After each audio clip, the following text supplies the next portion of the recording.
amable presentación, siempre exagerada. Tengo yo un amigo que dice que no hay que darse mucho pisto. ¿Qué?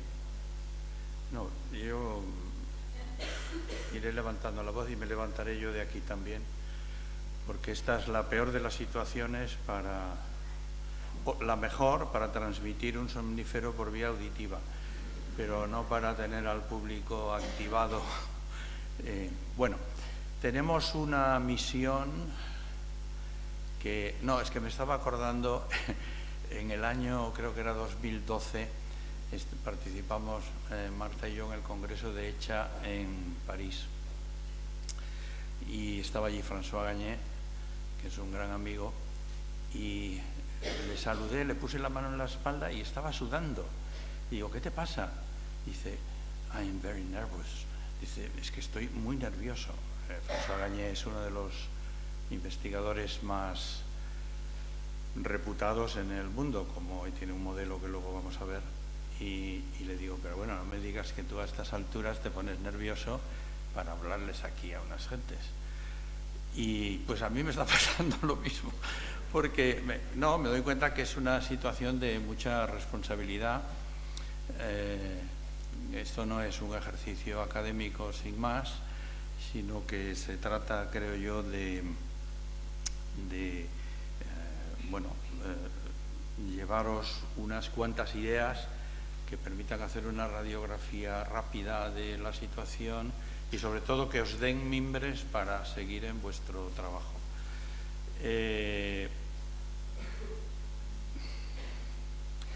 Bueno, no es fácil porque sobre las altas capacidades, la atención a las personas en la escuela, fuera de la escuela, está todo escrito. Yo tenía un día, se me ocurrió hacer unas entradas en mi blog que se titulaban así, todo está escrito. Y en cada una de ellas hablaba de un libro importante que debería ser leído. Y no tenían ningún éxito. Y dejé de hacerlo porque, bueno, pues la gente no quiere leer. La gente no quiere leer. Quiere decir que no quiere estudiar. Y no hay otro camino para el aprendizaje distinto del estudio. O sea que el que no quiera estudiar no podrá aprender. Podrá aprender sistemáticamente por osmosis, pero realmente este es un asunto que exige esfuerzo y exige trabajo y estudio. Pero al mismo tiempo creo que tiene una recompensa extraordinaria, porque el trabajo más importante que se puede hacer en este mundo conocido es dedicarse a la educación, porque nuestro trabajo se dirige directamente a personas. Por lo tanto, el trabajo de los profesores, de los orientadores, de todos los profesionales de la educación, de alguna manera es escribir en el alma de las personas. Y eso es una cosa muy seria, porque casi siempre pisamos territorio sagrado. Y por tanto no se puede frivolizar, no se puede repentizar, no se puede hacer lo que se nos ocurre. A mí me parece, yo no lo veo, yo no veo. Todas estas tontadas que no tienen ningún fundamento, además, no tienen ningún fundamento. Pero la educación está permeada de no fundamentos, cosa que no ocurre en la medicina, en la aeronáutica, en la ingeniería de caminos.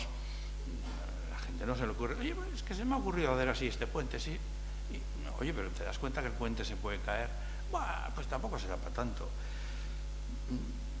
Pues que escribamos bien o mal en el decurso del desarrollo de una persona es casi más importante que se caiga o no se caiga un puente. Bueno, digo, estas ideas a lo mejor a vosotros no os ayudan, pero a mí sí, porque me dan motivación para hacer lo que viene a continuación, que es más o menos lo que está ahí. Entonces, voy a tratar de no dispararme en el pie, cosa que hago con frecuencia porque se me van ocurriendo cosas y luego al final nunca llego al final de donde quiero llegar. Por tanto, voy a hacer algo que me gusta poco, que es no poner notas al pie e ir así muy directo, plas, y si acaso ya... Bueno, esto es una visión muy esquemática, muy rápida, pero que puede ayudar. está condensada también en una masterclass que grabó Stephen Pfeiffer para cuando me visitó en UNIR. Yo, todas las gentes importantes que vinieron, porque eran amigos y vinieron a verme, aproveché para grabar masterclasses que luego les ofrecemos a los alumnos. Bueno, se les ofrecía, yo ya no trabajo en UNIR, yo soy un jubilado. Eso lo dice, por cierto, en una de esas masterclasses, François Gagné, que también le grabamos allí, dice: soy retirado, porque él no habla inglés, pero él es francés, es quebecois. Bueno, entonces digo, en una de esas clases eso se resume de esta forma. Siempre aquí no habría que explicar mucho. Hemos pasado, digamos, por tanto, permitirme que me salte todos los detalles, porque lo comentaba con Marta estos días mientras preparamos esto, desde la semana pasada, que es que solo con esta transparencia o con esta, como se llame, se puede estar toda la mañana, ya no hace falta ir a ningún sitio más, porque esto tiene además implicaciones por todas las esquinas. Pero bueno, digamos que ha habido una evolución que más o menos se podría entender así, desde siempre el estudio de la capacidad, de la alta capacidad, pero de la capacidad ha estado ligado al estudio de la inteligencia. La inteligencia, como todos sabéis, y mejor que yo seguro, pues hace más de un siglo se veía como un modelo unitario, no había ni metodología, ni había conceptualización teórica ni metodología para estudiarlo, ¿no? Y entonces, digamos que la pregunta sería: ¿qué es la alta capacidad? Y se entendía todo como una puntuación global. Esto, fijaros que se arrastra todavía ahora lo del CI, no me voy a parar en esto. Bueno, pero de los modelos de dominio general, cuando ya se siguió profundizando, analizando, estudiando los modelos factoriales de la inteligencia, que habréis estudiado también, pues eso ha llevado a los modelos, digamos, de dominios específicos, y entonces ya empezó a darse importancia a las capacidades específicas, los perfiles diferenciales. Esto es lo realmente importante, los perfiles diferenciales, etcétera. Está bien saber cuántos glóbulos blancos tiene una persona, pero es mucho más importante conocer el perfil leucocitario para saber qué tipo de alteraciones hay en esa fórmula. Por eso tiene mucho más indicador que decir tiene usted los glóbulos altos o bajos, ¿no? Bueno, pero luego, como no podía ser de otra manera, el estudio de la capacidad se ve influida por el medio, se ve que, pero en el fondo es que yo cuando hablo de esto en voz alta digo, pero si esto es hablar de Aristóteles esto es hablar de la educación, es que la educación es así, ¿no? Esto es la educación, de hecho. Bueno, y entonces, quiero decir, hay una influencia del medio y salen estos modelos que llamamos sistémicos, los factores ambientales, psicológicos, las tan mal llamadas soft skills, ¿no? Que son más. Hay quien dice de soft no tiene nada, más bien habría que llamarle core skills, ¿no? Porque realmente, pues decir que la motivación o la voluntad es un soft skills es una frivolidad, porque es bastante complicado desarrollarlas. Bueno, y luego surgen ya, por tanto, fijaros, hablamos de una realidad unitaria que está ya, no se sabe de qué tal, luego se ve que eso es una realidad poliédrica muy compleja, que tiene muchas aristas, que no tiene un desarrollo uniforme para las personas. Esto tiene luego mucha relevancia en la intervención educativa.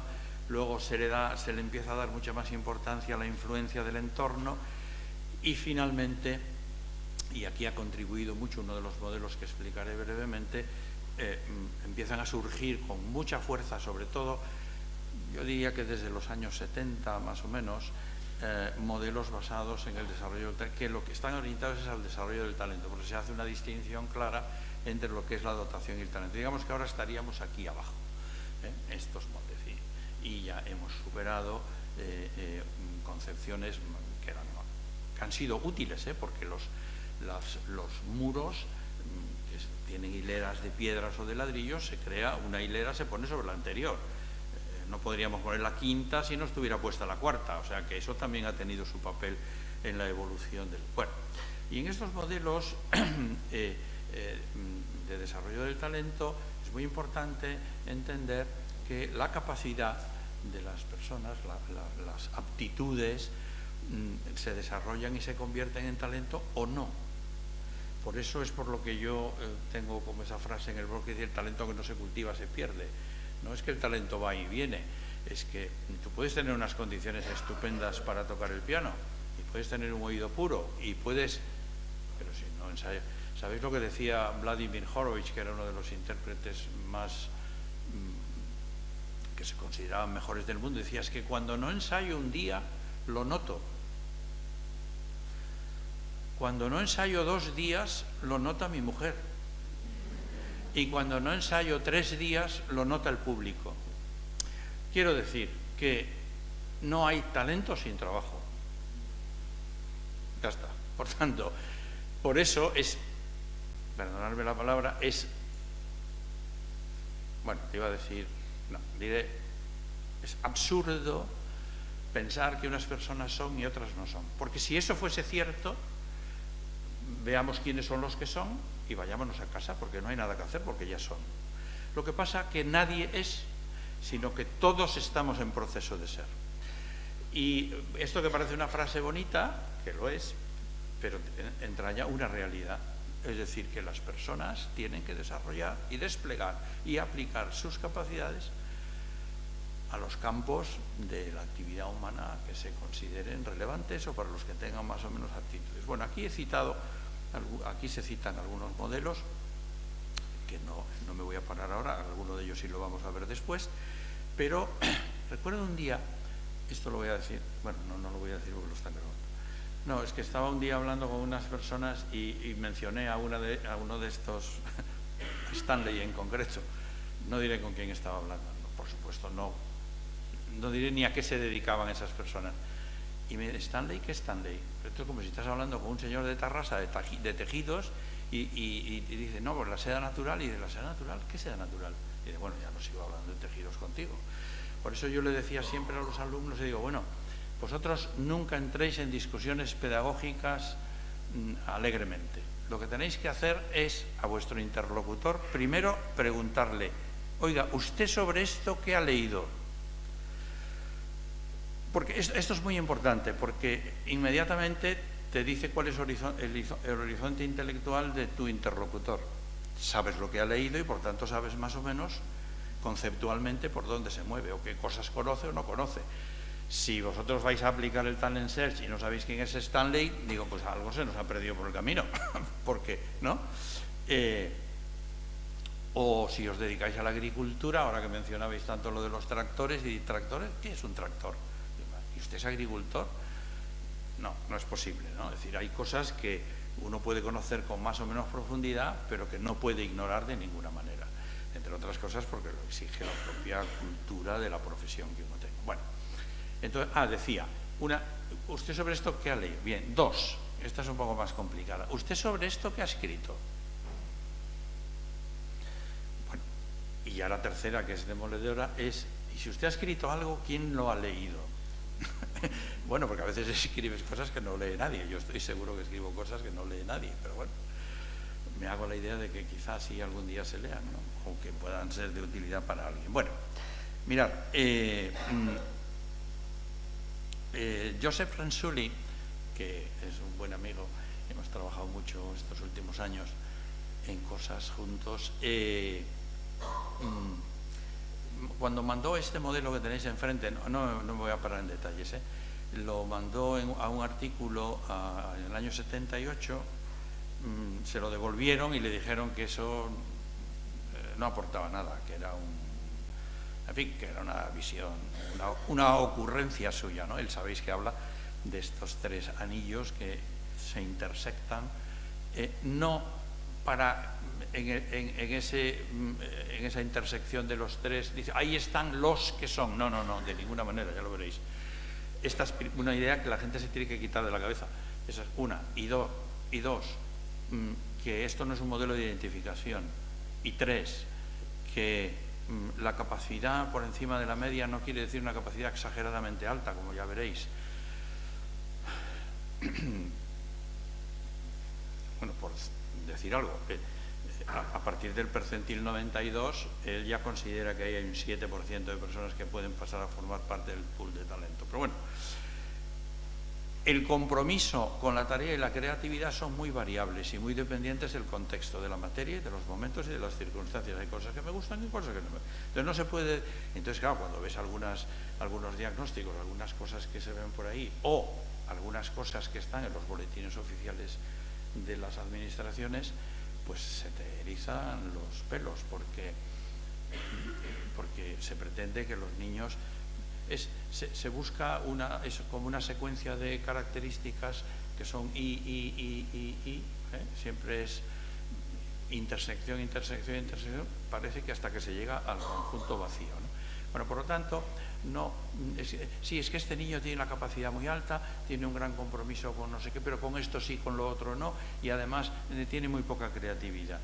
Pero, bueno, oiga, por lo tanto, esas tres cosas son interesantes y iba a decir otra más, pero ya no sé cuál era. Bueno, el propio autor dice, el término dotado sería la traducción de gifted. Gifted es dotado y giftedness es dotación. Entonces, esa es digamos, la traducción de los términos que se usan en la literatura en inglés que... uy, ¿he hecho algo malo? Ah, sí, que he tocado aquí. Bueno, no será muy grave. Bueno, digo, y que se ha traducido aquí, pues, como ya sabemos, ¿no? Pero fijaros, es muy interesante esto. El término dotado significa que uno es excepcional en algo, no en todo, en algo. Y en algún momento, porque nosotros estamos para dar respuestas educativas a las personas hoy, ahora. Tú no siempre estás con gripe, pero cuando estás con gripe tienes que ir al médico para que te dé un tratamiento. Me explico, ¿no? Y cuando te falta una vitamina, te aportan una vitamina. Y cuando ya no tienes necesidad de esa vitamina para no caer en un estado de hipervitaminosis, pues ya no se te da esa vitamina suplementaria. Pues que la acción educativa y la acción médica son muy parecidas. Pues esto es igual, pero dice, el término dotado significa que uno es excepcional, y preferimos usar la palabra dotado como adjetivo, no como sustantivo. Es decir, las personas tenemos capacidad, sí. ¿Cuánta capacidad? Habrá que evaluarlo. ¿Qué respuesta educativa necesita esa capacidad? Dependerá de cómo sea de grande la capacidad. Ya está. Y además eso no es permanente, eso es cambiante. Y dice por eso, también preferimos hablar de comportamientos dotados en lugar de usar los dotados para representar un estado del ser. Es decir, que la teoría del rasgo que habréis estudiado para preparar vuestras oposiciones, eso fuera, esto no va con esto. Es decir, la superdotación es un constructo social. La dotación, giftedness, es un palabra que nos hemos inventado socialmente, que es útil para referirnos a... Marta, si digo algo que esté mal, tú me corriges, ¿eh? Bueno, es que hace unos años yo me acuerdo que fue alumna mía y ahora sabe más que yo. Entonces, es que es bueno, eso quiere decir que he sido buen profesor. Porque si tus alumnos no te superan, es que eres un tarugo. Bueno, ¿en qué estaba diciendo? Me he perdido. Bueno, no importa. Bueno, que no es un estado del ser. Es decir, no es un sexto dedo. No es que los niños, por eso estaría tirado, los niños que tengan 6 dedos en la mano derecha, estos son. Para nada. Entonces, esto no es una... ya sé lo que quería decir, porque esto es interesante. Cuando nosotros hacemos la traducción, para no colgarle a los niños una etiqueta, la etiqueta de superdotado, que no existe en la literatura universal, porque no existe supergifted, y sobre todo no por eso, sino porque esa etiqueta ancla el concepto a un estado del ser, ancla el concepto a un CI 130 o superior. No me tiréis de la lengua. Bueno, pues no, porque porque entonces lo que estamos haciendo no es solo que hemos traducido mal un término, es que estamos produciendo un error de concepto de proporciones cósmicas. Entonces, claro, pero tenemos un pequeño problema que hay que entender. Así como giftedness es un constructo social, las altas capacidades no son un constructo social. ¿Por qué? Porque la capacidad existe. Y cuando decimos alta es para, de alguna manera, señalar que no nos estamos refiriendo a cualquier nivel de capacidad de cualquier persona.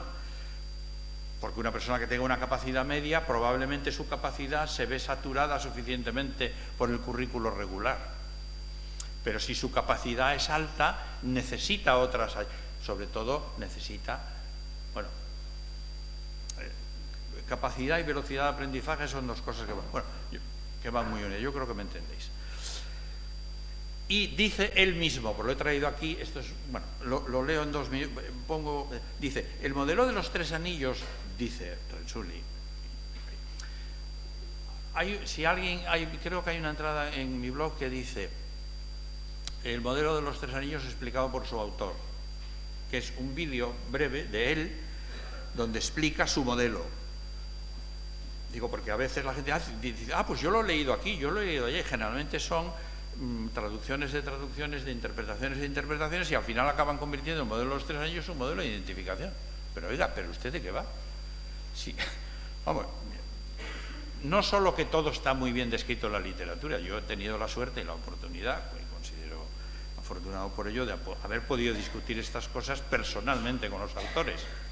Bueno, entonces, dice, el modelo de los 3 anillos argumenta de manera estricta en contra de considerar las altas capacidades como un rasgo. Está claro. Como el color de los ojos o algo que un niño posee o no posee en un momento dado de su desarrollo. No es que no haya rasgos, es que este no es uno de esos. El giftedness, cuidado, la capacidad sí, y las personas tienen capacidad en diverso grado. Bueno, dice, pocos investigadores o teóricos o ninguno, dice, bueno, nuestra concepción multidimensional también incluye rasgos no intelectuales como el compromiso con la tarea y la creatividad. Y este autor después, si habéis leído, si no hay un libro estupendo que se llama el modelo de enriquecimiento para toda la escuela, que se citó antes, que publicamos en UNIR en castellano, que ahí están todos los componentes de lo que se llama el School-Wide Enrichment Model. Uno de los componentes es el modelo de los 3 anillos. Otro componente son las funciones ejecutivas, etc. Hay más. Son como 5, ¿no? Bueno, dice, pero aquí ya veis en la última línea que está en negrita lo que hablábamos de los modelos sistémicos en la primera transparencia, y ya se empieza a considerar el entorno y otras variables que enseguida va a llamar otro modelo que vamos a ver enseguida, las variables psicosociales, que son variables maleables. Eso es lo importante, porque lo que no es maleable, o sea, si una persona es invidente, eso no tiene arreglo. Porque no tiene arreglo. Si a mí me falta una mano, me falta una mano. A lo mejor me pone una mano biónica algún día, pero en educación sobre todo lo que nos interesa es todo lo que es maleable, es decir, lo que se puede educar, cuya desarrollo se puede favorecer con acciones concretas, eso es.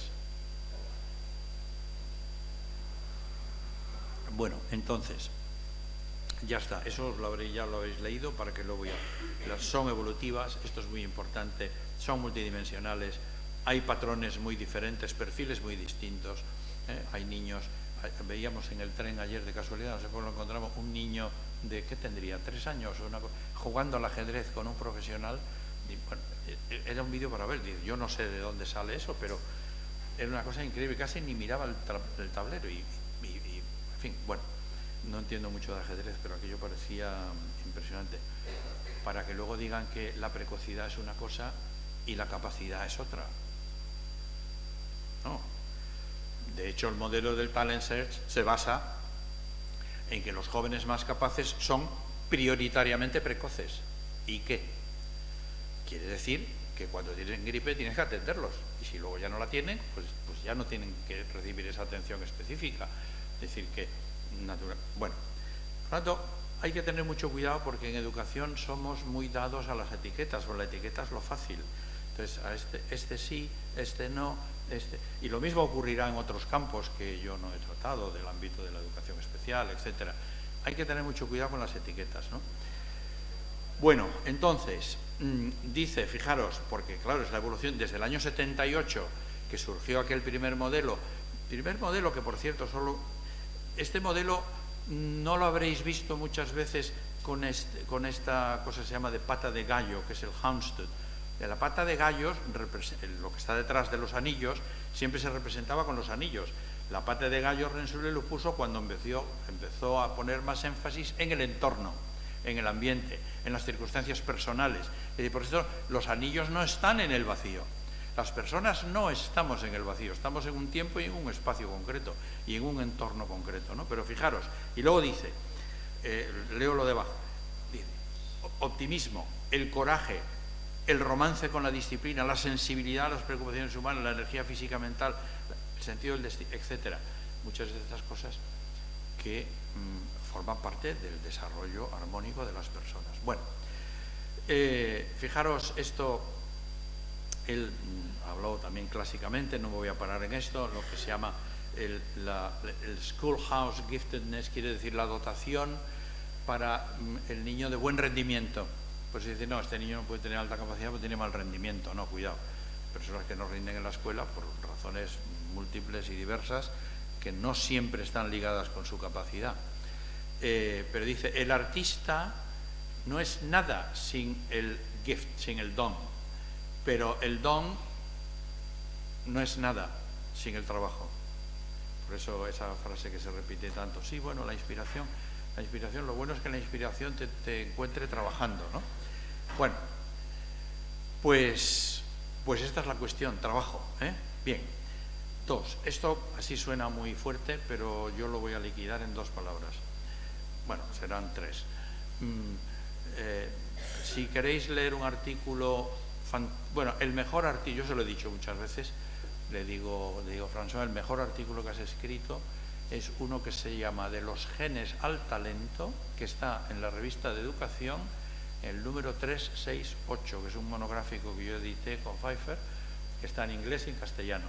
Se puede descargar a golpe de clic, porque es una revista del Ministerio, por lo tanto está en abierto, porque se hace con nuestro dinero, y está por eso en abierto. Y entonces lo podéis descargar. Ese es un modelo, es un artículo fantástico donde él explica todo. Por eso habla de los genes al talento. La parte izquierda de este modelo, que casi nunca se ve por ahí representada, porque la gente además de leer poco lee cosas antiguas. Y cuando tú encuentras a los autores relevantes tienes que ver cómo evoluciona su pensamiento también, ¿eh? Esto es muy interesante. Tú no puedes, yo qué sé, mañana escribir un libro o un folleto de no sé qué y poner el modelo de Gagné del año 85, porque oiga, es que estamos, la última vez que escribió su modelo, que es de cuya traducción participé y discutí mucho con él, porque estaba empeñado en poner aquí, donde dice capacidades naturales, él quería poner habilidades naturales. Y nos negamos rotundamente, porque habilidad no es lo mismo que capacidad. Entonces, la habilidad, y sobre todo cuando se utiliza, cuando viene del inglés ability, como suena, es capacidad. Lo que es habilidad es skill, que es otra cosa. Es otra cosa, es destreza, competencia para algo, ¿eh? Y la capacidad es una cosa que está mucho más inserta en nuestra genética, etcétera. Bueno, por lo tanto, capacidad. Entonces, hay una parte, digamos, biológica, que son las capacidades naturales, que es la parte de la izquierda, el DMNA, que no me paro, pero ahí lo desarrolla muy bien. Y luego hay un librito, bueno, sí, digo librito porque no es muy gordo, pero yo me empeñé, porque él ha dedicado toda su vida, François, yo le conocí en Nimega, en Holanda, en el año 94. Y ¿sabéis qué se me ocurrió decirle? Yo era algo más joven entonces. Le dije, hombre, tal, bueno, me acerqué a saludarle y me hizo entre poco y ningún caso. Y le dije, es que su modelo me recuerda a una noción clásica de la filosofía aristotélica, que es la potencia y el acto. ¿Recordáis? Habréis estudiado la potencia y el acto. Este modelo es la potencia y el acto puesto en versión psicológica al día. Bueno, luego hemos tenido muchas relaciones, lo he traído a España varias veces y es un tipo muy divertido y muy listo. Ahora ya está muy mayor, está mal de salud. Bueno, hicimos esta traducción, se mantienen, veis que al lado de las palabras hay letras. Las letras en todos los idiomas siempre son las mismas que corresponden al modelo en inglés, porque claro, pensamos que si vamos cambiando las letras también, la G en inglés es G porque viene de gift, aquí le ponemos C porque y luego esto está traducido al chino, al francés, pues iba a ser una melange que luego ya nadie se aclara. Bueno, total, ¿por qué la potencia del acto? Porque él lo que habla es de las capacidades naturales, que son los dones, que son los gifts. Él habla, claro, como estamos hablando de las capacidades o de los dones o de las aptitudes en un nivel alto, él habla de un 10% superior, que es simplemente un valor precautorio, no hay nada mágico, porque como no hay ser no ser, es imposible establecer un punto de corte, ¿no? Lo mismo que tampoco es, mirar, lo mismo que pasa con el peso o que pasa con la altura. ¿Dónde establecemos el punto de corte para decir quién es alto? Tú dirás, depende de la edad, depende del país, depende de si es hombre o mujer, ¿no? Y depende de lo que queramos considerar por alto en cada momento. Por lo tanto, claro, lo ideal es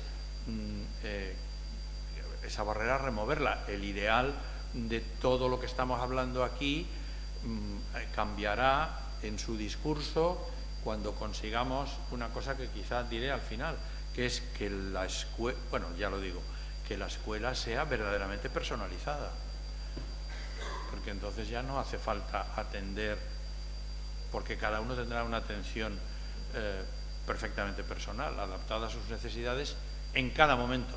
Y esto que os puede parecer un sueño, una idea de un vejete, tiene mucho fundamento, esto, y se puede hacer hoy en día con la tecnología. Bueno, pero a lo que vamos. Mirad, lo interesante aquí son las capacidades. Este autor lo que más ha contribuido a su modelo es a distinguir la capacidad y el talento. Entonces, el talento es la aplicación o el despliegue o el desarrollo de la capacidad o de las aptitudes para convertirlas en competencia. Yo pongo un ejemplo, no sé si es bueno o malo, digo, una cosa es tener un razonamiento abstracto medido con el test X muy alto, y otra cosa es ser matemático. Para ser matemático hace falta tener probablemente una aptitud numérica, un razonamiento abstracto, una visión espacial, etc., muy altos, y además dedicar muchas horas a estudiar matemáticas, porque la topología no viene con la aptitud numérica, porque la geometría euclídea hay que estudiársela. Algunas personas la aprenden con una gran facilidad porque son muy capaces, y otras personas no la aprenden ni a tiros porque tienen muy poca capacidad o porque tienen dificultades de aprendizaje de este tipo. Lo entendemos, ¿no?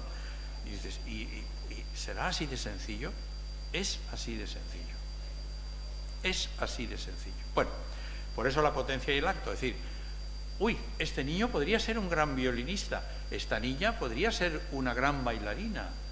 Pero si Horowitz no ensaya 10 horas o 9 horas diarias, si la bailarina no baila durante, recordáis Billy Elliot, ¿no? Pues lo que pasa es que Billy Elliot tenía un drive, una pulsión, que decís los psicólogos, que le llevó a remover el hecho de ser hijo de un minero en Newcastle.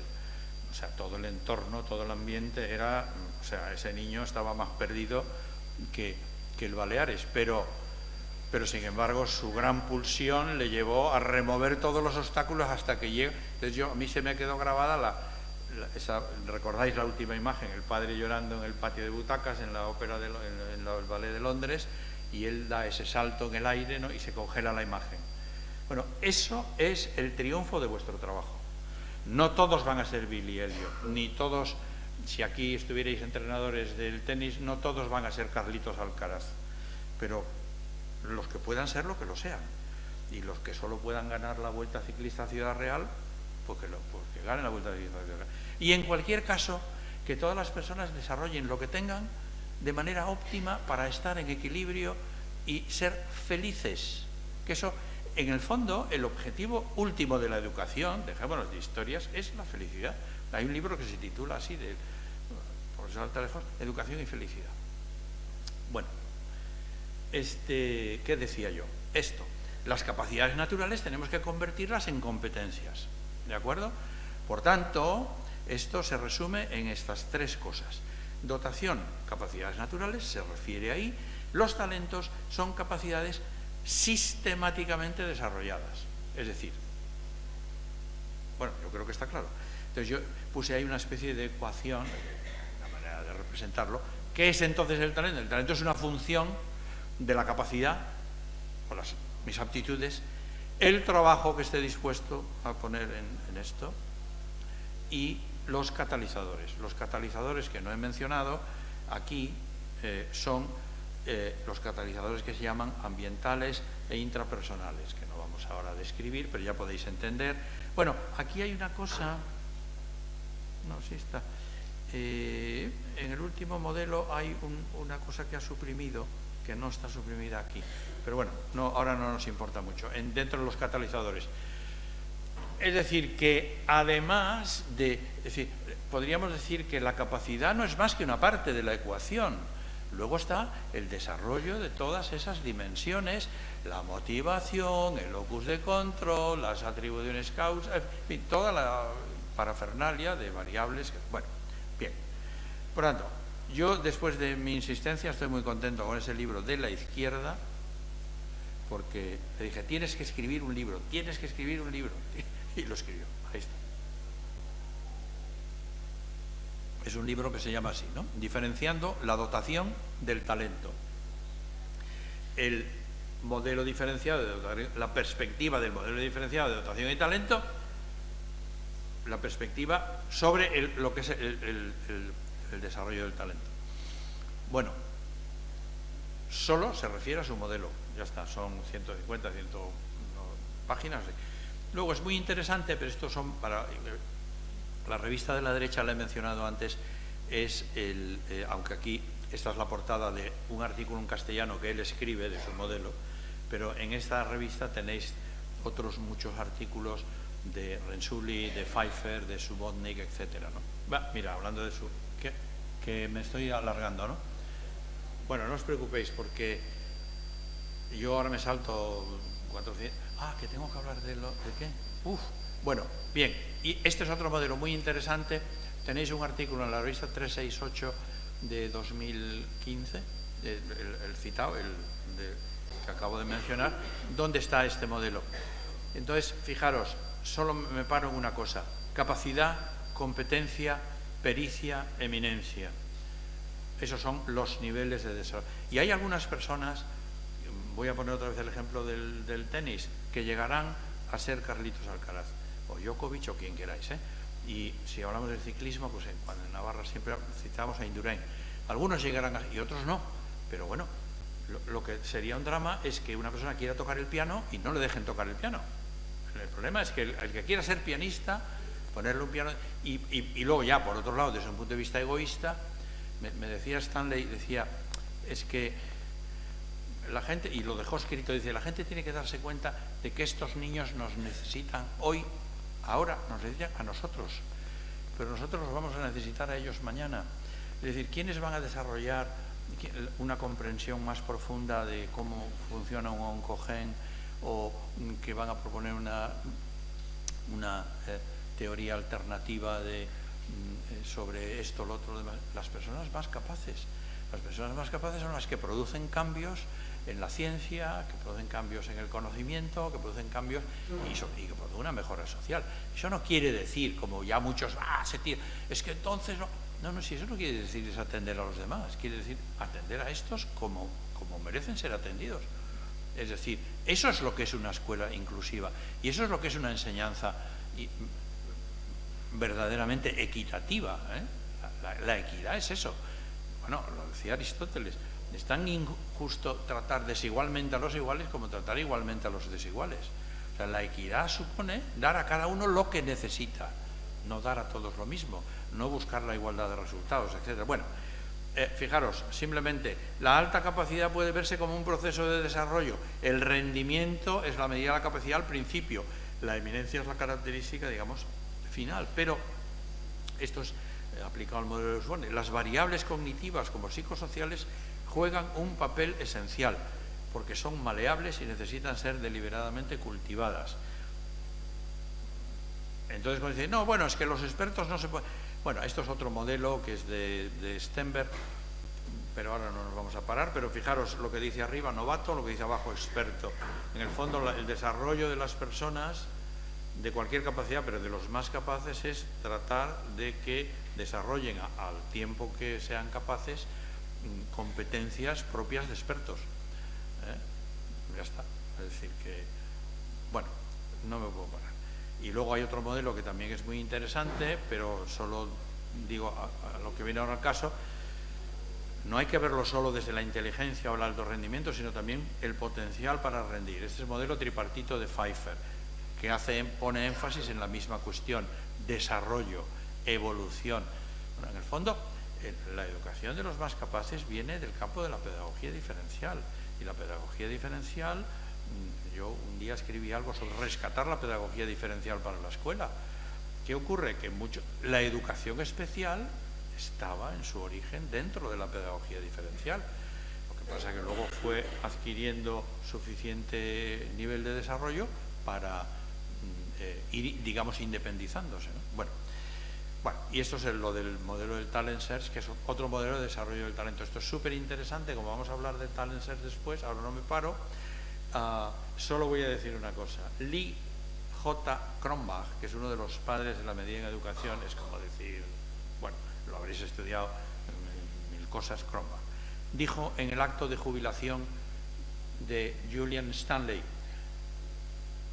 ese que aquellas personas me dijeron, ¿y Stanley? ¿Quién es Stanley? Bueno, sí, hombre, la marca de herramientas. No, pero no me refiero a la marca de herramientas. No. Bueno, pues Cronbach, en el año 92 en San Francisco, en el acto de jubilación de Julian Stanley, que siguió trabajando, porque cuando yo lo conocí, lo traté con 10 años antes de morirse, estaba ya jubilado, pero él seguía yendo. Otra cosa que es muy bonita de las universidades americanas, el gran respeto y veneración que tienen por los mayores, por las grandes personalidades que se jubilan, y él seguía teniendo su despacho allí, un despachillo más pequeño, claro, y él iba, atendía gente, hablaba con unos, hablaba con otros. Bueno, hasta llegué yo, y se interesó muchísimo por el proceso de validación del SCAT que estábamos haciendo en España, y yo le enseñaba a los... Este fue uno de los padres de la psicología experimental, y él no quería implicar... Bueno, ya me estoy liando, ¿veis? No, pero esto es muy bonito, porque es que esto es una historia, ¿no? Y yo me acuerdo allí, y me programaban las gentes que mandaban entonces en CTI, no, tiene usted mañana a las 8:30 desayuno con el señor Stanley.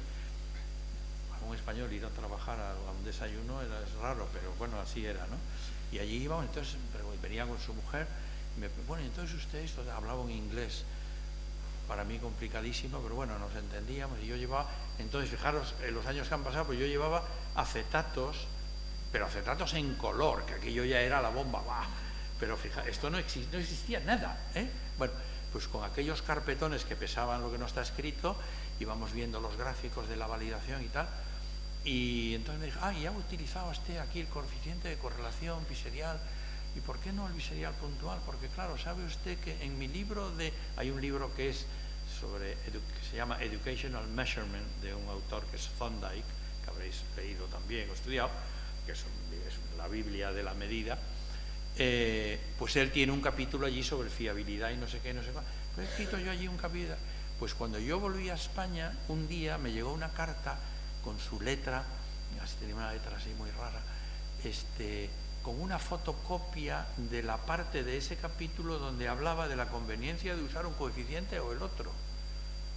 Y claro, yo me quedé pasmado, porque digo, pero ¿cómo es posible un hombre que está jubilado, que tiene todos los premios del mundo mundial, que ha escrito 700 trabajos, que ha desarrollado un modelo que es para caerse de espaldas, se toma la molestia de hacer una fotocopia de un libro y mandársela a un chavalillo que venía de España a contarnos no sabe qué.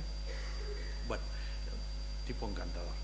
Y entonces es muy bonito la historia de cómo surge este modelo y bueno, y no me paro ahora en él. Bien, si fuéramos a una definición como la de la Asociación Nacional de Altas Capacidades de los Estados Unidos, de la NAGC, pues dirían lo mismo. Pero fijaros, nivel de aptitud o competencia, porque también a los niños se les puede evaluar por el rendimiento, también, porque eso es un indicador muy relevante, claro. Bueno, y habla de muy distintos dominios, etc. Es decir, que cuando uno explora diferencias, dice, ¿y qué tenemos que hacer entonces? Pues hay que hacer ajustes en el nivel, en la profundidad y el ritmo de desarrollo del currículo. Esta es la parte más interesante. Pero yo comprendo que todo esto es un rollo, pero esto es lo que da base a lo que luego hacemos. Es decir, y me parece a mí que es muy importante que sepamos dar razón de por qué hacemos lo que hacemos. Pues mire usted, lo hacemos por esto. ¿Qué características tienen los niños de alta capacidad? Que luego lo veo yo escrito por ahí. Bueno, la gente copia, si copian bien no hay problema. ¿Por qué necesitan una configuración curricular diferente? ¿Por qué necesitan modificaciones en el entorno de aprendizaje? En esto, lo otro, de más allá. Pues porque el nivel, la profundidad y el ritmo de desarrollo del currículo tiene que ser mucho más grande, porque su ritmo de aprendizaje es mucho mayor. Y eso es justamente lo que más los caracteriza. Bueno, es que, y entonces cuando vas viendo qué hay de común, todos los autores están diciendo lo mismo desde diferentes perspectivas, porque el término modelo aquí, lo digo así de pasada, es un término que se está utilizando de manera un poco soft. No es el modelo, no es un modelo como los GRS, modelo matemático, donde con ecuaciones estructurales estudiamos la correspondencia del modelo teórico con el modelo empírico. No es un modelo, sino que más bien modelo puede decir conceptualización, visión, explicación de un concepto, etcétera, ¿no? Pero ya lo veis, ¿no? Factores no intelectivos también. La práctica deliberada, el trabajo duro, la recompensa de Viriaquista, ¿cómo se llama este de Florida, el compañero de Pfeiffer?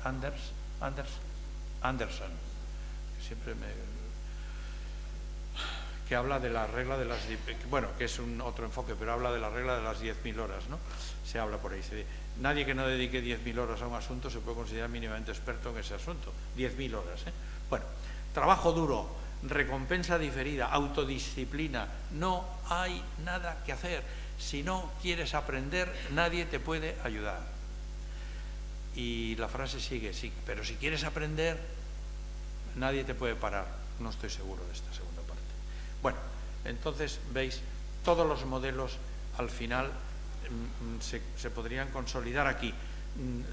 Nuestra tarea es convertir el potencial en logro, la aptitud en competencia, la promesa en actualización, con grados diferentes. O sea, no todos van a bailar en el Ballet de Londres, ni van a tocar en la Filarmónica de Berlín, pero de lo natural a lo desarrollado sistemáticamente. Bueno, de la dotación al talento, ya está. Hala. Bien, por tanto, y solo de aquí solo digo lo penúltimo: el talento no se desarrolla de manera espontánea. Ya está. Por tanto, si no hacemos algo, el talento no se desarrollará, o se desarrollará de una manera mediocre, o bien por debajo de... Por tanto, esta es la frase que usan mucho los americanos: la dotación es un proceso de desarrollo. Ya está. Punto. Mirad qué fácil. ¡Hala! Y ahora yo hago dos preguntas. Yo hasta que no tengo que hablar ahora. No, tú dime una hora. Sigo. Vale. Porque estas preguntas me las hago a mí mismo, ¿eh? Cuando yo tengo que preparar una presentación o tengo que hablarle de algo a alguien, primero quiero saber quiénes son, qué preocupaciones tienen, cuál es el contexto de lo que es esto, para tratar de adaptar el mensaje. Pero luego digo, Que le voy a hablar a profesores, orientadores, me da igual, no es que sean lo mismo, pero son coequipieres, porque tienen que trabajar juntos, cada uno en su función. También en un hospital hay de todo, desde el celador hasta el cardiocirujano, pero todos se hacen falta, ¿no? Digo, ¿los profesores saben cuál es la capacidad de sus alumnos para el aprendizaje? Y me hago otra pregunta. ¿Comprobáis? Claro, yo soy catedrático de métodos y el tema de la evaluación es un ámbito muy cuidado y muy querido para nosotros, ¿no? Entonces digo, ¿comprueban lo que saben y saben hacer y lo que no para programar el itinerario de aprendizaje de cada uno?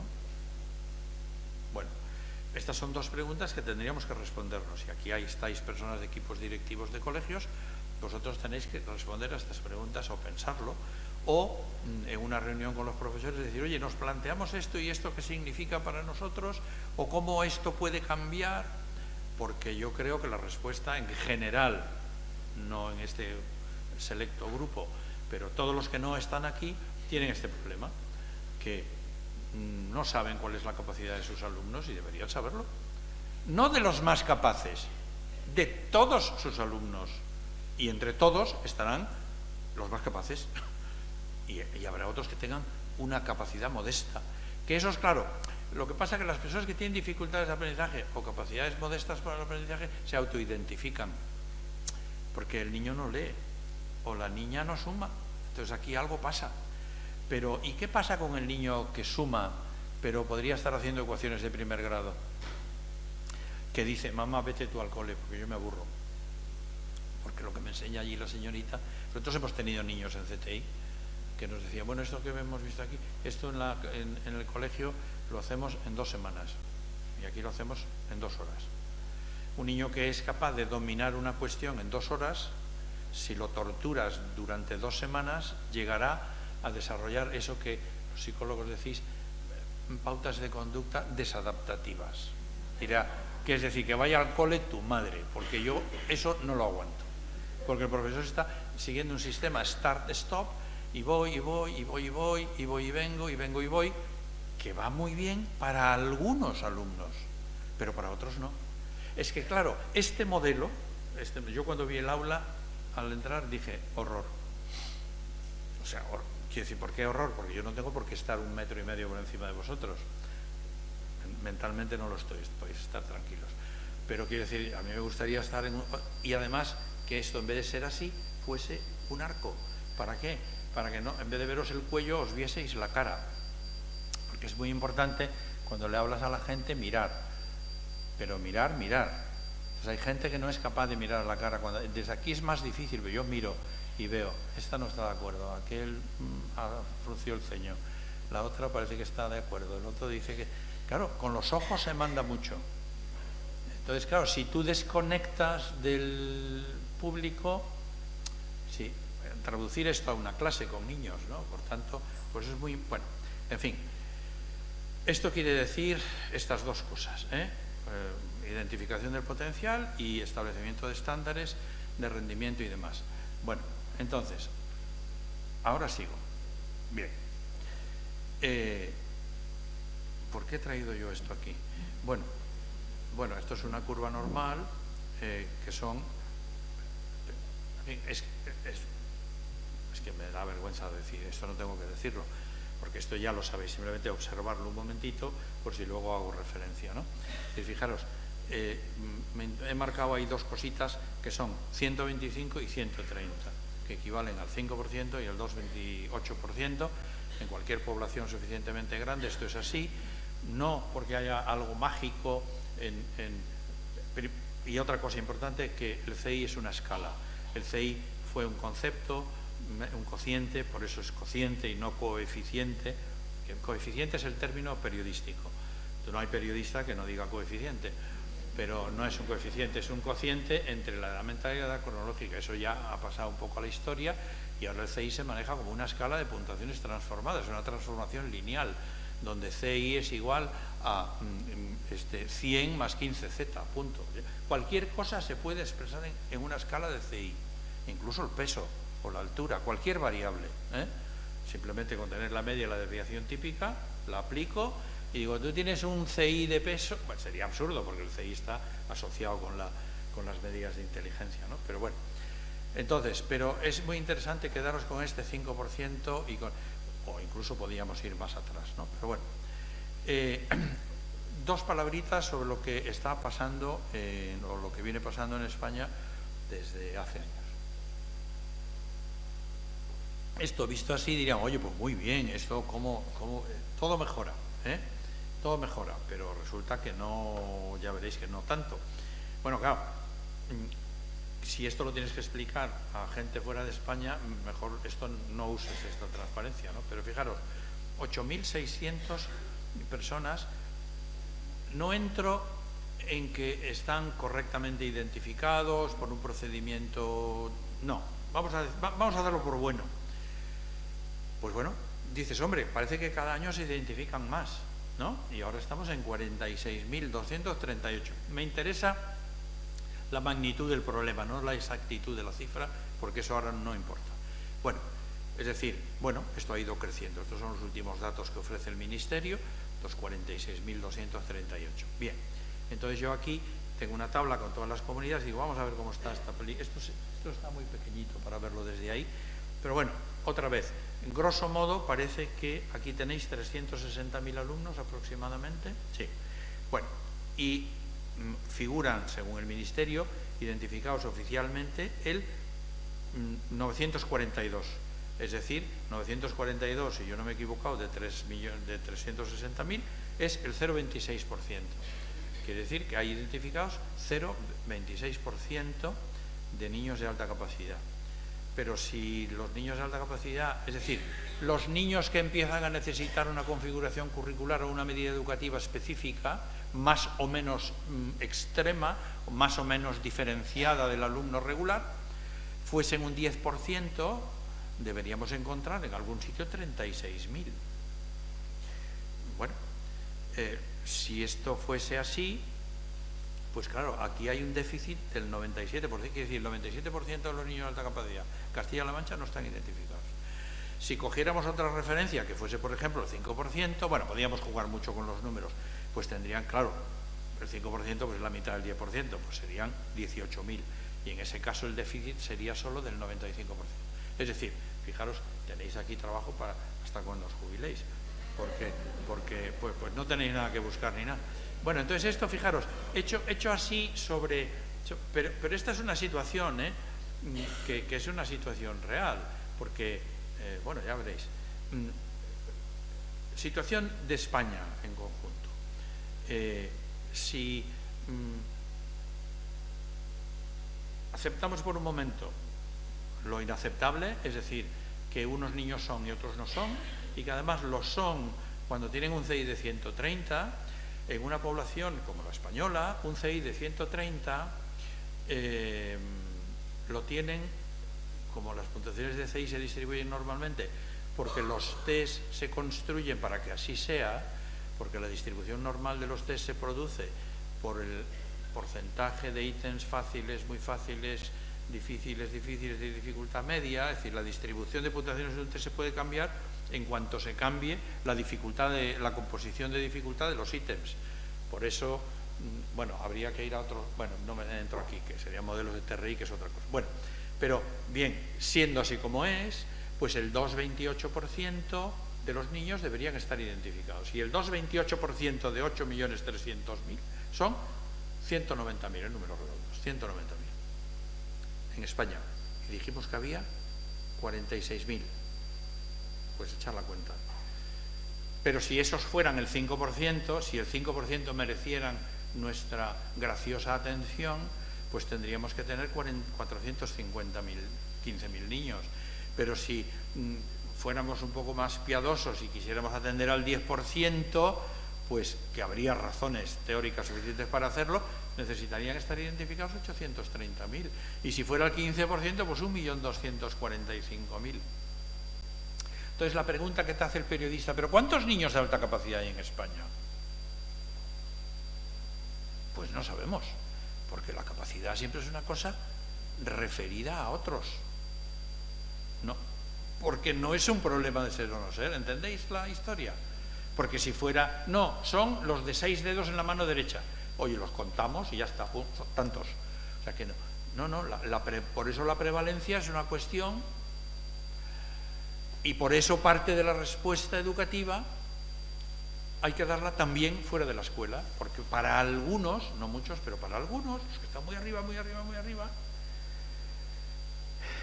el niño de 4 años que veíamos en el ajedrez, que parece que le ha ganado una partida a un campeón adulto, pues ese niño necesitará un nivel de entrenamiento. Es decir, hay niños cuya oído, cuya capacidad para aprender el solfeo y tocar el piano, como tantos ejemplos que vemos, sobre todo de niños rusos, o de Emily, ¿cómo se llamaba? Emily, aquella niña americana tan simpática, Emily Bear, una niña pequeñita, majísima, que fue al programa de esta, una señora americana que es Helen DeGeneres o algo así, y entonces le digo, bueno, y entonces la niña tocó en la Casa Blanca, una cosa espectacular.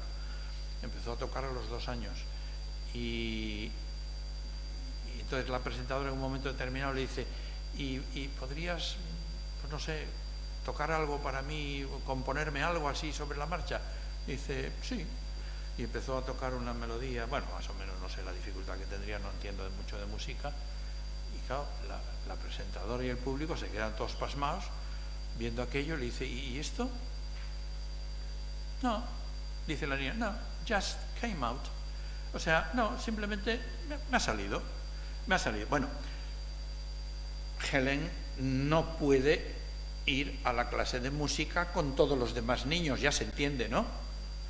Claro, es lo mismo que una niña que ha estado los últimos 15 años escolarizada en un colegio en Inglaterra, no puede ir a la clase de inglés, sorry, not speak English, porque habla más inglés que la señorita.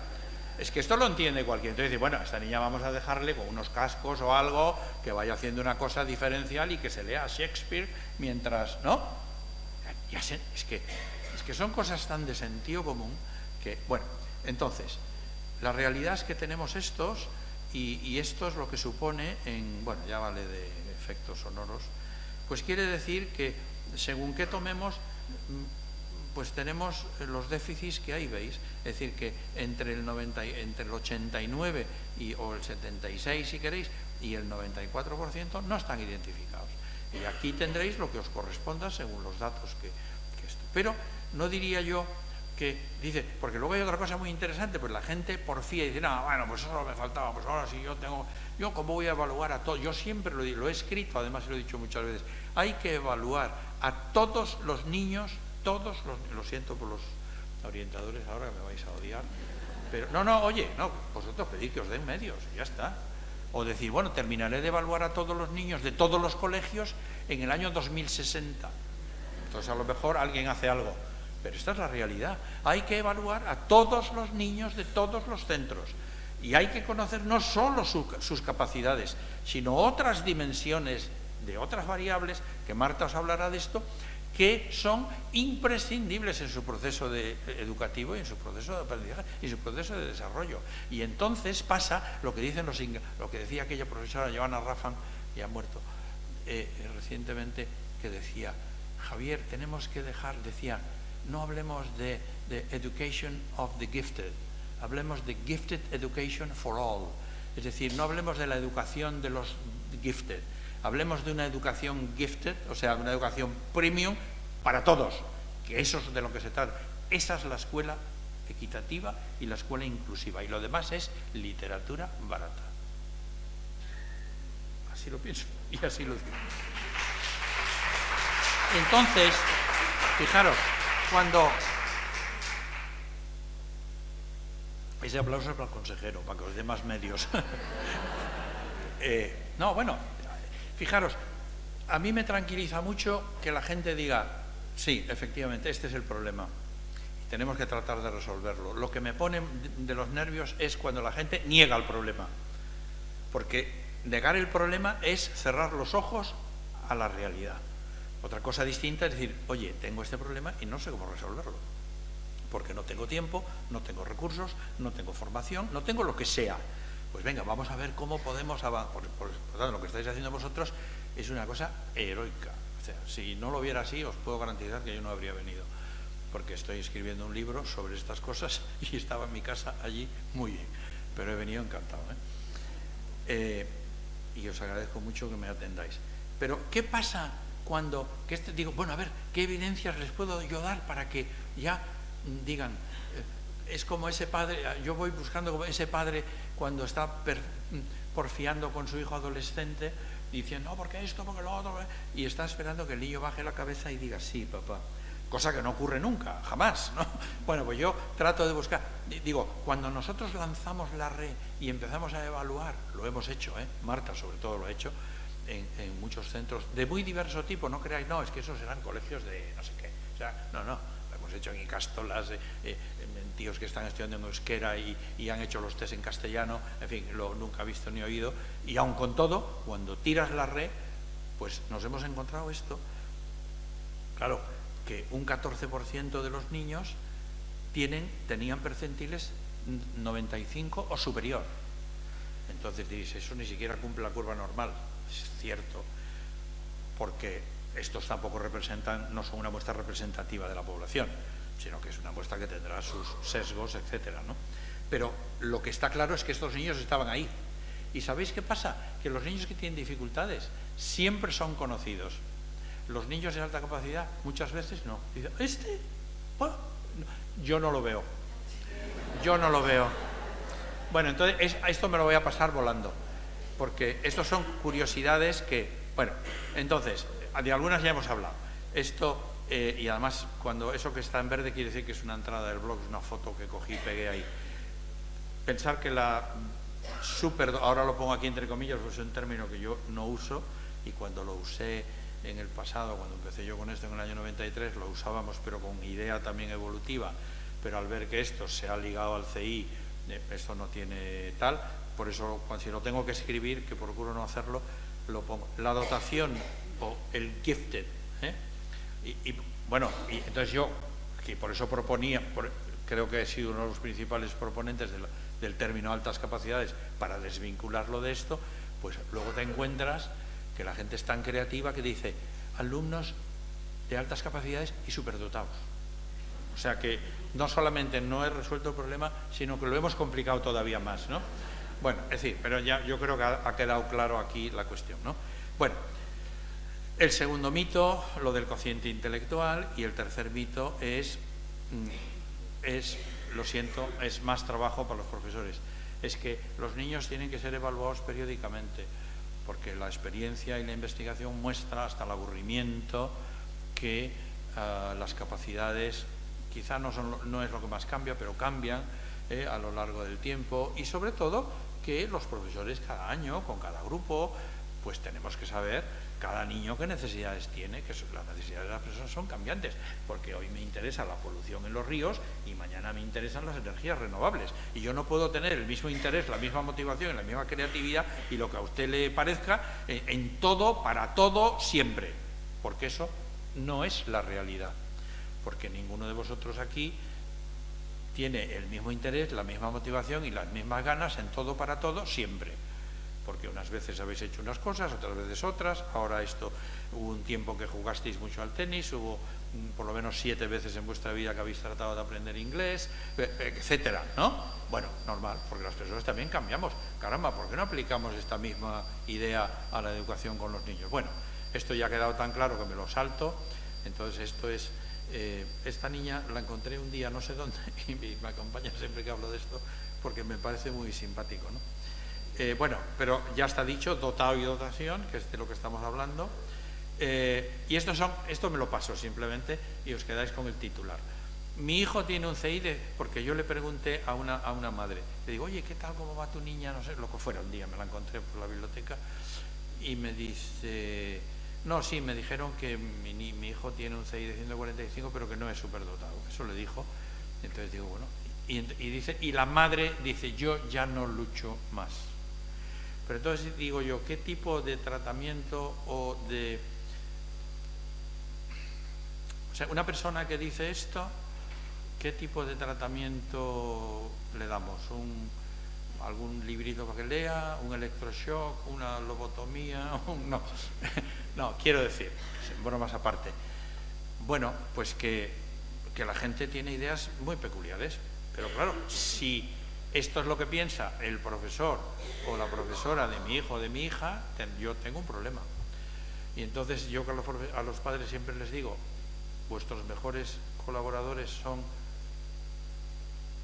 los profesores, tenéis que hacer alianza con ellos, tenéis una tarea común en algo que a vosotros os importa y a ellos también les importa, porque a vosotros os importa más como padre, y no verlos como enemigos. Pero muchas veces cuando los padres se encuentran con esto, te ven como un enemigo, porque tú estás machacando a mi niña, porque le estás cerrando la tapa del piano permanentemente y además le estás pillando los dedos. Claro, y los padres se desesperan. Y además que vamos a perder un pianista para la comunidad, que no es una cuestión menor tampoco, ¿eh? Y además es una injusticia, que esa es una cuestión mayor. Bueno, o esta es otra cosa chusca que dice la gente, ¿no? Dice, su hijo será superdotado. Señora, pero eso no quiere decir que tenga necesidades especiales. Entonces a mí me vino, cuando escribí la cosa esta, me vino lo de Groucho Marx, que decía que es mejor estar callado y parecer tonto que hablar y despejar todas las dudas definitivamente. Entonces lo mejor, bueno, entonces, pues sí, pues mire, si su niño tiene capacidad, tiene necesidades, y luego esto que ya es la traca final, es, no se preocupe señora, con el tiempo su niña, pues, digo su niño se normalizará. Pero es que resulta que la escuela no está para normalizar a nadie. La escuela está para ofrecer el óptimo desarrollo de cada persona. Fijaros, Elliot Eisner, un psicólogo americano conocido, decía que la escuela no está para ignorar las diferencias, sino para aumentar. ¿Cuál es la idea global, así rápida, que tiene la gente? Que la escuela está para promover la igualdad. Porque la idea, a mi juicio equivocada, es que la libertad nos hará iguales. Pero justamente la libertad lo que nos hace es diferentes. Pero claro, diferentes no quiere decir que unos contra otros, ni unos por encima de otros. Quiere decir que cuando ponemos a los niños a correr, unos corren más que otros. Y la escuela tiene que ser como una carrera. Imaginaos una carrera ahora en un estadio. Salen todos juntos y si la carrera es de medio fondo o de esto, salen en pelotón, ¿no? Y si no, salen cada uno en sus marcas y empiezan a correr. Y van todos, perdonadme la expresión, van al mogollón, todos juntos, ahí como en la San Silvestre, ¿no? Tiqui, tiqui, tiqui, tiqui, tiqui. Pero luego resulta que siempre hay alguno que se acaba de comprar un equipamiento nuevo en Decathlon y tal, y ese tiene que sobresalir a ver si lo coge la tele para el telediario, y entonces pues le pone un poco más de... Y el pelotón, ¿qué pasa? Se va estirando. Y entonces aquí hay uno, luego hay un hueco, luego dos, luego otro hueco, luego 5, luego 14, luego un hueco enorme, no viene nadie. ¿Sí? ¿Lo veis? Pensar en cualquier maratón, ¿no es así? Así tiene que ser la escuela. Esa es una escuela que promueve las diferencias. Es decir, no podemos ponerle una zancadilla al señor de... ¿Cómo son estos? Como los que corren mucho, los nigerianos, los kenianos. No le podemos poner una zancadilla. Tú vas de primero, tú eres un insolidario, pum, y le pones una zancadilla y lo tiras al suelo y te tienes que esperar. Y entonces, cuando ya están todos a la puerta del estadio, que han producido un atasco, se cogen de la mano y entran todos juntos en la meta. Esa es la imagen que algunas personas tienen de la escuela. La escuela, perdonadme, no está para eso. La escuela está para que la gente sea feliz. Y la gente, o para contribuir a la felicidad de las personas. Y eso se logra, ¿cómo? Cuando a las personas les das lo que necesitan. Les das de beber cuando tienen sed. Si este niño necesita más agua porque necesita su organismo más hidratación, pues beberá más, otro beberá menos. Pues no. Bueno, yo creo que está tan claro. No se preocupe, que se normalizará. Y luego, estos son los de óptica, le damos 2 por 1, 2 gafas por 1 euro más. No creo que existan porque en mi clase no hay ninguno. Entonces la gente, claro, porque la gente no sabe mirar. Y como no saben mirar, no ven, pues no saben que tienen que mirar. Pero tampoco esto no es nada contra los profesores ni contra nadie, es que si no les han formado, yo cuando estamos aquí en una facultad de educación, me gustaría saber qué estudian sobre la capacidad, la educación personalizada, la tecnología aplicada al Master e-Learning, etcétera, en las facultades de educación. Supongo que aquí lo harán. Porque si no, lo que estamos es produciendo gentes para el sistema que lo único que hacen es entorpecer el sistema.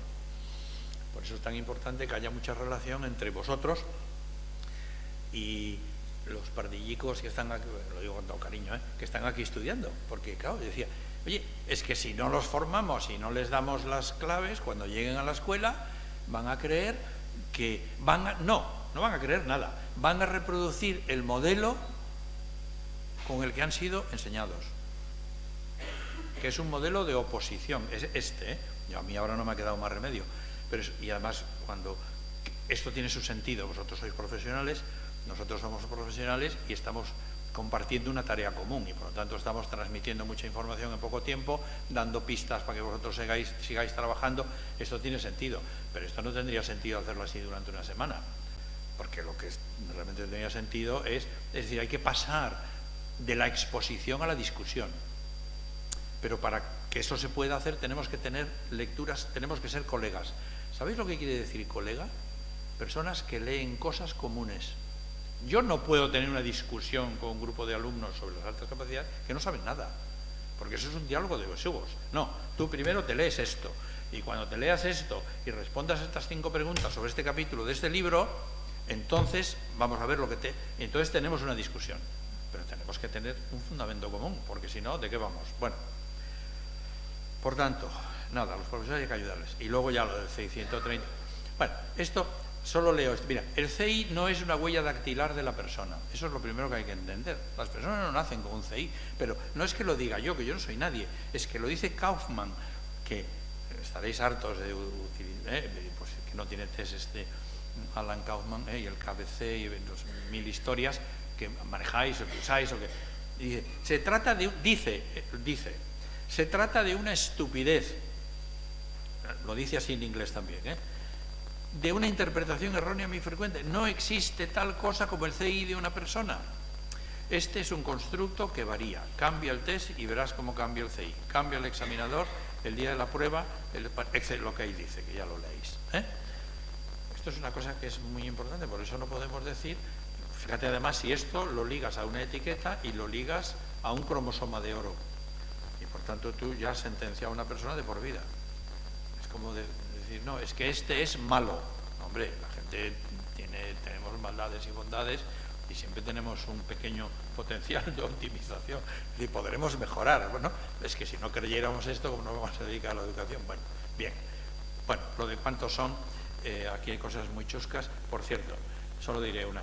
La OMS jamás ha escrito en ningún sitio que los niños de alta capacidad son el 2,28%. Esto alguien se lo ha sacado un día de la manga, jamás lo hemos encontrado en ningún documento, punto 1. Punto 2, no tiene ningún sentido teórico. Y punto 3, la OMS es 5%. Dice que aplicando estos criterios encontraremos al menos como mínimo, no sé si dice como mínimo o al menos, un 3-5%, es decir, que pueden ser los que sean. Es más, si nosotros hacemos una evaluación de la capacidad o del talento o un mix, porque casi siempre estamos evaluando un mix, en una escuela de alto nivel de rendimiento, por lo que sea, vamos a encontrar muchos más niños de alta capacidad que en una escuela rural, pequeña, deprimida, pero ojo, quiere decir, porque esos niños han estado en un entorno educativo, claro, decía Marta, seguro que ese niño tiene los padres que son profesores de ajedrez o que son los músicos que son músicos, claro. Si estás en un sitio culturalmente deprivado tienes más dificultad, pero por eso es tan importante, porque cuando se dice no hay que identificar las capacidades de la gente porque si no, esto, no, pues esa es, yo lo digo de una manera, entiendo que es demagógica, pero creo que no es falsa. Digo, los defensores, porque eso, si no, entonces fíjate los que no tienen recursos, digo, los defensores de los pobres, al final solo acaban defendiendo a los ricos o beneficiando a los ricos. ¿Por qué?